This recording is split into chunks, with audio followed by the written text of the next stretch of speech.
Hola a todos, comparto con ustedes la clase de circuitos 1 correspondiente a la aplicación del principio de superposición. Veamos primeramente el concepto de linealidad. Una de las consecuencias y de las más importantes de los sistemas lineales es que el efecto o respuesta o salida que se genera en el mismo, en el sistema se refiere, por la acción de varias entradas puede obtenerse sumando algebraicamente las respuestas individuales causadas por cada una de las entradas en forma aislada o individual. Sabemos que un elemento es lineal si tiene una relación lineal entre su entrada y su salida. Desde el punto de vista del elemento de un circuito eléctrico podemos hablar de una relación entonces entre la corriente y el voltaje o viceversa. Entonces, si el elemento es lineal, en el elemento, si la corriente, por ejemplo, se multiplica por una constante, el voltaje queda automáticamente multiplicado por la misma constante. En los circuitos eléctricos que nosotros vamos a analizar y vamos a estudiar, normalmente solemos utilizar los tres elementos pasivos que son el resistor, el inductor y el capacitor. Y acá matemáticamente vemos de que, por ejemplo, para el resistor, el voltaje es igual a la resistencia por la corriente. Si multiplico la corriente por una constante, el voltaje queda multiplicado por esa constante. Para el caso del inductor, la relación entre el voltaje y la corriente en el inductor es L multiplicado por la tasa de variación de la corriente. Vemos de que si la corriente se multiplica por una constante, el voltaje también va a quedar multiplicado por esa misma constante. En el capacitor ocurre la misma cosa. La corriente en el capacitor es igual a la capacitancia multiplicada por la tasa de variación de voltaje, en la cual si el voltaje, por ejemplo, se multiplica por una constante, entonces la corriente también queda multiplicada por una constante. Para el caso de los elementos activos, nos referimos específicamente a las excitaciones de los circuitos que son las fuentes de voltaje y fuentes de voltaje y fuentes de corriente. Pueden ser dependientes o independientes, ¿verdad? Vamos a considerar todas lineales. Hasta ahora las fuentes de voltaje y de corriente que estamos viendo en los ejemplos eran todas constantes. Las independientes por lo menos eran todas constantes, eran fuentes de corriente continua. Vamos a ver un ejemplo de una fuente lineal dependiente de voltaje. Por ejemplo, acá estamos acotando de que esta fuente de voltaje, en este caso dependiente del valor V2 del circuito, va a ser lineal si cumple con esta relación. O sea, si el voltaje o la corriente, como está indicado acá, es proporcional a la primera potencia de alguna corriente o voltaje. Fíjense acá, esto está elevado a la primera potencia.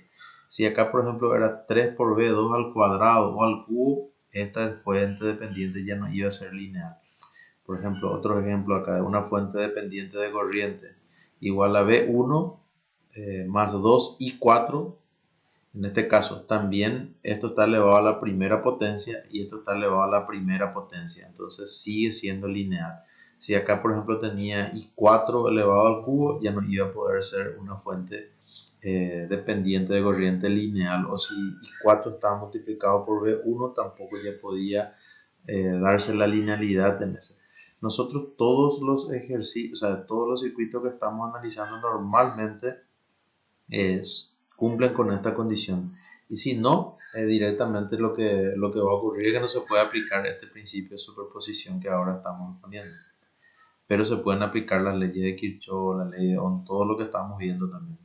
El análisis de malla, todo eso sí se puede aplicar. Solamente la superposición es la que no se puede aplicar. Todos los circuitos que están compuestos por elementos lineales son denominados circuitos lineales y se les puede aplicar el principio de superposición. Veamos seguidamente qué dice el principio de superposición y tratamos de entender el enunciado del mismo. En cualquier red resistiva lineal que contenga varias fuentes, el voltaje entre las terminales o las corrientes a través de cualquier resistor o fuente se puede calcular sumando algebraicamente todos los voltajes o corrientes individuales causados por las fuentes independientes separadas actuando individualmente. Es decir, con todas las fuentes independientes de voltaje sustituidas por cortocircuitos y con todas las demás fuentes independientes de corriente sustituidas por circuitos abiertos. Poquito así el enunciado a veces es difícil de entender, pero vamos a tratar de explicar sencillamente de que si yo tengo un circuito que tiene, por ejemplo, dos fuentes de corriente, dos fuentes, ya se puede ser de voltaje o de corriente, yo puedo activar una fuente, calcular la respuesta en una corriente, por ejemplo, en un elemento, y luego volver a activar esa y anular la otra fuente y calcular la respuesta que voy a tener en ese mismo elemento. Y el resultado va a ser lo mismo que si esas dos fuentes estuviesen activas a la vez. Eso es básicamente lo que dice el principio de superposición. Vamos a tratar de ver un ejemplo práctico donde se va a poder interpretar mejor lo que expresa. Para entender o para aplicar también el principio de superposición, tenemos que ver cómo es el proceso, en qué consiste en anular una fuente. Anular o pasivar una fuente de voltaje independiente implica su sustitución por un cortocircuito. Es decir, yo tengo una fuente de voltaje y cuando digo anular, lo reemplazo por un cortocircuito. Para el caso de una fuente de corriente independiente, su anulación consiste en dejarlo como un circuito abierto. Y esto es muy importante. Las fuentes de voltaje o corriente dependientes no se anulan en ningún caso dentro del proceso de la aplicación del principio de superposición. Veamos este ejemplo de aplicación. El ejemplo dice, es el mismo ejercicio que resolvimos con análisis de malla, vamos a tratar de aplicarlo con superposición. Utilice el principio de superposición en el circuito mostrado para calcular I2 y la potencia disipada en el resistor de 2 ohm. Entonces, en este caso tenemos tres entradas, ¿ok? Tres entradas, tres fuentes. Veamos cómo vamos a plantear. Podemos hacer que el proceso que yo voy a desarrollar va a ser este primero que está acá. Vamos a anular las dos fuentes de corriente, esta, y vamos a dejar activa esta. Y voy a calcular I2, ¿ok? En el segundo paso voy a anular la fuente de voltaje y voy a dejar activa estas dos. Entonces tengo dos experimentos, por decir así, dos pasos. Aunque también acá estoy indicando que si ustedes quieren pueden anular la fuente de corriente, por ejemplo anular esta, ¿ok? Anular esta, anulamos esta y dejamos activa esta. Entonces calculamos una y dos, ¿ok? Luego dejamos activa esta y anulamos esta y calculamos este valor I2. Luego podemos anular esta y dejamos activa esta y calculamos I2. O sea, tendríamos tres experimentos. Yo voy a hacer el paso 1 y el paso 2. ¿Okay? Anularemos las fuentes de corriente como había indicado. Entonces esas fuentes de corriente también indicamos que se anulan dejando en abierto el circuito. O sea, las fuentes de corriente se abren y se anula su efecto dentro del circuito. Entonces, voy a aplicar el análisis de malla. De paso vamos a practicar esto. Va a servirnos para que podamos practicar. Entonces vemos de que acá ya no hay una trayectoria cerrada. Entonces ya no le hago caso. Acá se abrió esto. Entonces tengo dos mallas. ¿Okay? Le llamo malla 1, le de la derecha, y a esto malla 2. Le doy esta corriente de malla y aplico la ley de voltaje de Kirchhoff. En la malla 1 tendría 5 y 2 más 3 y 2 más 4 y 2 menos 6 y 2. Y acá tendría 2 y 2 menos y 1, que es este término que está acá, que sería para la malla 2, esto que está acá. Y en la malla 1 tendría menos 60 más 2 y 1 menos y 2 más 6 y 2, que sería la ecuación 1. Entonces estas dos ecuaciones, la 1 y 2, es muy simple, no reviste mucha complejidad. Acá por ejemplo puedo despejar I1, este valor de I1 en función de I2, o puedo sumar directamente estas dos ecuaciones como se está indicando acá. Estos se anulan, quedaría en este caso 12 igual a 60 y 2 sería 5 y 1 puedo despejar acá, va a ser 4 veces y 2 sale 20. Le agregamos este subíndice 1 porque es el paso 1. Algunos le llaman primer experimento. Entonces tenemos ya I2 para el primer experimento que vale 5 y tenemos también el valor de I1 que vale 20. El voltaje aplicado en este resistor, porque también queríamos calcular la potencia, entonces podemos hacerlo directamente multiplicando 2 por I1 menos I2. Entonces la polaridad es positiva arriba, porque es I1 menos I2, ¿ok? 30 voltios. Entonces, okay, vayamos al siguiente experimento. Siguiente experimento, vamos a anular la fuente de voltaje. La fuente de voltaje se reemplaza por un cortocircuito, habíamos dicho. Y fíjense que la fuente de corriente queda activa. Fíjense también de que esto nunca se desactivó, siempre queda activo en los experimentos, ¿ok? Entonces voy a aplicar para practicar la ley de corrientes de Kirchhoff. Analizo y veo y tomo esto como referencia. Esto es lo mismo, ¿ok? Y veo que tiene 1, 2, 3 nodos, ¿ok? Acá como tengo una fuente dependiente de voltaje, acá formo un supernodo.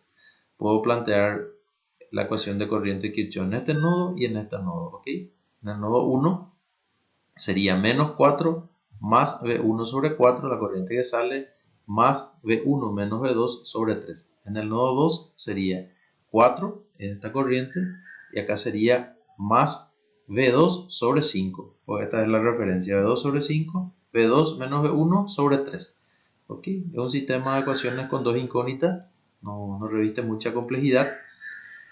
Directamente resolver. Es un poquito complicado, sí, porque los coeficientes son números fraccionarios, pero se pueden anular todos los denominadores, se limpia un poco la ecuación 1 la ecuación 2. Acá muestro, no voy a entrar en mucho detalle, este es el método Leibniz-Cramer, que quiero que repasen un poco también, donde obtenemos V1 y obtenemos V2. ¿Okay? El voltaje aplicado en el resistor de 2 ohm. Antes que nada, tenemos V1 y V2 es lo que calculamos acá. Si queremos calcular I2, sería V2 dividido, en este caso 5. V2 dividido 5 sale 1 ampere. Y el voltaje aplicado en el resistor de 2 ohm sería en este. Este sería este voltaje menos este voltaje. Este voltaje es el de referencia, ¿ok? Y este es el voltaje 3. Entonces, V de referencia menos V3. Nosotros el de referencia consideramos 0. Entonces sería, y el V3 sería más 6 y 2. ¿Ok? Entonces sería menos 6 y 2, por el signo que está acá. Entonces 6 y 2 recién calculamos 1, entonces sale menos 6 voltios. ¿De acuerdo? Y por último, calculamos o aplicamos el principio de superposición. Esta es la corriente I2 del primer experimento que salió 5. Esta es la corriente I2 del segundo experimento que salió 1. 5 más 1, 6. O sea, esta es la corriente que habíamos calculado ya en el ejemplo de análisis de malla y coincide el resultado. El valor del voltaje en el resistor es el voltaje en el primer experimento que era 3 y el voltaje en el segundo experimento que era menos 6. Acá se ve perfectamente que la suma es algebraica, 24 voltios. La potencia finalmente en el resistor es V2 al cuadrado, el voltaje aplicado en el resistor de 2 ohm, dividido ese resistor, 288 vatios, que coincide con el resultado que habíamos visto. Esto es muy importante. La superposición no se puede aplicar para el cálculo de la potencia. O sea que si yo calculaba la potencia en el experimento 1 con 30 voltios, que sería esto, y la potencia en el experimento 2, que sería 6 al cuadrado dividido 2, esta suma no le va a dar igual a 288. O sea que no se puede aplicar para el cálculo de la potencia de la superposición. Hay que calcular previamente la corriente final o el voltaje final en el elemento y ahí calcular el valor de la potencia. Bueno, espero que hayan comprendido y muchas gracias por su atención.